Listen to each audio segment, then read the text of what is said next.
I decided to let my parents stay in our house. Luke, however, had something else to say. And with your inability to cook, it's really inconvenient, he remarked.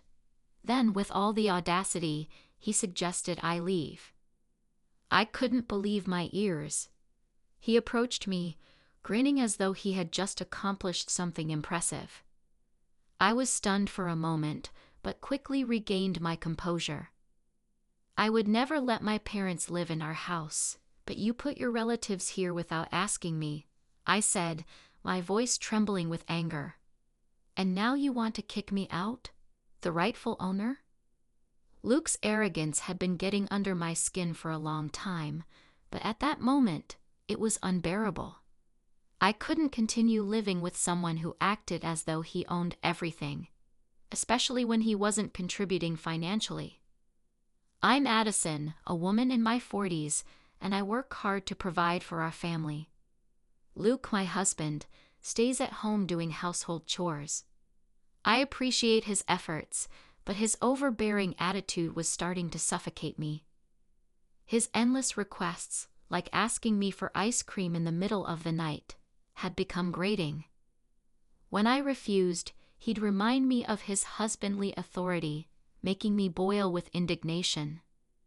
His need to constantly assert his dominance based on his gender made me furious.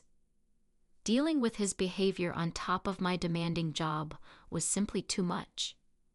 I'm so tired, I told him, barely able to speak. I can't keep living like this, I added, retreating to my room, hoping to escape the tension. But Luke wasn't having it. He came after me, demanding an explanation. Why are you acting like this, Addison? You can't just walk away, he snapped, trying to control me even further. Exhausted, I mustered a weak smile and apologized, hoping he would understand my exhaustion. I'm just so tired, Luke. Please try to understand, I begged. Luke's disappointment in me grew, but I couldn't summon the strength to argue. I apologized again and retreated to my room, feeling crushed by his overbearing nature. Day after day, I endured his tyranny, drained by his constant demands. The tipping point came when I fell ill, feverish and weak from stress. I had to take a day off work. When I told Luke, he dismissed me, accusing me of exaggerating and refusing to help. You're just being dramatic, Addison. You can still get up and do your chores, he said coldly. Alone in my room, feverish and unable to care for myself, I lay there in agony. I longed for a simple act of kindness, a cold compress, a comforting word, but nothing came. The loneliness was suffocating, and I couldn't stop questioning why I was being treated this way. What had I done to deserve this? The pain, both physical and emotional, brought me to tears. When the fever finally broke after 3 days, I had to return to work. My colleagues noticed my exhaustion and expressed genuine concern. Are you okay, Addison? You look wiped out, one of them asked. Their compassion contrasted so sharply with Luke's callousness that it almost brought me to tears. I could feel myself reaching the breaking point. I knew I couldn't keep going like this with Luke, but I couldn't gather the strength to do anything about it. Despite my fading affection for him, I felt trapped by the life we had built. Every day, I worked tirelessly, only to come home and be subjected to Luke's whims. It was draining me, both physically and emotionally. One day, Luke called me to talk. It had been a while since we had a serious conversation, and his unusual excitement intrigued me. Addison, we need to talk, he said eagerly. I sat down to hear what he had to say. Luke, with an energy I hadn't seen before, dropped a bombshell. I've decided to let my parents move in with us. And by the way, your inability to cook is inconvenient, he said, his words cutting deep. What shocked me even more was his plan to force me out of the house. I want to change the house ownership to include my parents, divorce you, and start a new family, he said, his tone final. Your objections won't change anything, he added. I was stunned, dizzy from the suddenness of it all. Why can't we live with your parents instead? I asked, my voice trembling. They want to be close to me again, he said dismissively. Addison, as the man of the house, it's my decision, Luke declared arrogantly, ignoring my feelings entirely. In that moment, I knew I couldn't stay in this relationship any longer. His selfishness was unbearable. Luke chuckled as if I were blind to his desires. You're blinded by your love for me. I just want to take care of my family, he said dismissively. I haven't loved you for a long time, I responded quietly. I've already fallen out of love with you. All that's left is my shock at your selfishness and regret for not ending things sooner, I added. Luke seemed to think that my reluctance to divorce meant I still had feelings for him. If you leave, you'll be on your own. Are you sure about this? He asked, his voice shaky. I'll leave, I replied, my decision firm. Luke, clearly caught off guard by my response, tried to gain control. You won't survive without me, he said.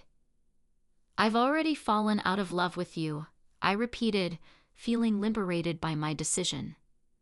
Letting go of what isn't necessary is freeing. My words hung in the air, leaving Luke stunned and confused. I nodded, thanked him for everything, and walked out of the house. At my parents' place, I explained the situation.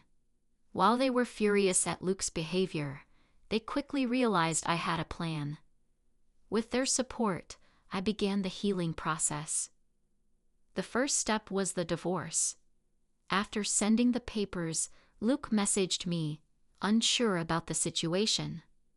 I clarified my feelings, and he went silent. A few days later, I received the completed divorce papers. I filled out my part and submitted them to the county office. Luke and I were now strangers. I was finally free from the burden of supporting the household as Luke's wife. During the divorce, we split our assets. Luke took the house, which had been a source of stress for me from the beginning, so I was more than happy to let it go. Instead, I chose alimony. Since Luke wasn't working, his parents had to foot the bill, though I suspected he was actively searching for a job, likely planning to repay them once he found steady employment. Of course, things don't always go as planned. A month after the divorce, I had settled into my new home, enjoying the peace I had longed for. Then I received a call from Luke. A surge of frustration rose in me, but ignoring him could cause more problems. So, for the sake of my future, I decided it was time to handle it. Hello? What do you want after all this time? I answered the phone. I was barely holding it together, and his desperation only made me more irritated, but I needed him to get to the point. Please help me, he begged. His desperate tone only made me laugh bitterly. I knew something had gone wrong for him, but the extent of it still surprised me. What happened? You'll have to tell me, I said. Though I had an idea of what was going on, I wanted him to explain himself. Hesitant and stumbling over his words, Luke began to tell me. I became the sole owner of the house. I managed fine for a month, but now I can't pay the rent. I thought my parents, living on a pension, could cover it, but the rent is $1,800, and they can't afford it. They're furious with me. They came to me for an explanation, and now I don't know what to do. That's why I'm calling you. I'm lost, he explained, his voice filled with regret. As frustrated as I was, part of me couldn't help but feel a small sense of satisfaction seeing him face the consequences of his actions. He blamed me for not warning him about the lease terms, but I reminded him that his ignorance was entirely his fault. You pushed me away and treated me like an outsider, and now you're reaping the results, I said firmly, surprised he was even calling me. I listened as he continued to plead for my help, still unaware of how much his actions had hurt me. I need your help. We can't keep going like this, he said urgently, his voice tinged with desperation. It was clear they were feeling the pressure. I imagined the rent was overdue, and that they might already be behind. I remembered the landlord's strict rules about late payments, which Luke surely knew all too well. I have no one else to turn to. You still care about me, right? His words oozed selfishness, expecting me to help just because we were once married. I wanted to tell him that my feelings for him were long gone, but I held my tongue. Instead, I responded coldly. Why should I help you? You're the one who left me. Isn't it a bit convenient that you're asking for my help now? Luke tried to justify himself, begging for my understanding. Please don't be so cold. I can't do this without you. Whether you love me or not doesn't matter now. We used to be married. Can't you help me just this once? He pleaded. No, I replied firmly, my patience running thin. It had been a long time since I stopped loving him. He left me, and before that, my feelings had already started to fade. My words carried the weight of everything I had endured over the years. When I spoke those words, I could hear the shock in Luke's voice. It hit me like a wave. For so long, I had put up with his selfishness, mistreatment, and indifference. I tried my best to make our relationship work, but now this was the outcome. The question that haunted me was why I hadn't left sooner. Why did I wait so long to distance myself when my love for him had already faded? Regret flooded me, mingled with anger toward him. Luke had never been there for me. He never cared for me, never tried to protect me, never treated me as an equal. He had always seen me as a maid or an ATM. He remained oblivious to my struggles, and yet now he had the audacity to ask for help as if he were the victim. His self-centeredness was suffocating. Please help me. I'm begging you. What if we remarried? This time we'll do it right. I swear I'll never kick you out again, he said in a last-ditch attempt to win me over. I couldn't help but laugh bitterly at his proposal. Remarry? Are you serious? All of this is because of your own actions. I tried for so long to get through to you, to make you face me. Now you want me to pretend like none of that ever happened. You want me to go back to those hellish days. That will never happen. I'm not going back to that life, no matter what. I exclaimed, my anger and sadness pouring out. Tears streamed down my face as I finally let it all out. Luke was silent on the other end. I couldn't take any more of this conversation, so I simply said, goodbye, and hung up. After that, I blocked his number, determined never to hear from him again. Later, I heard from mutual friends that Luke and his family had been evicted. He had tried to talk to my former in-laws and convince them to pay his rent, but they were furious and refused. Luke hadn't had much luck finding a full-time job, so he was working part-time to make ends meet. Apparently, my former in-laws had to sell their house and were now living in a cramped, run-down apartment. All three of them. As for me, I threw myself into my work. My boss even mentioned a possible promotion. I might be the first female manager at my company, and I had earned respect from both colleagues and juniors. Friends sometimes asked, "Are you thinking about getting remarried?"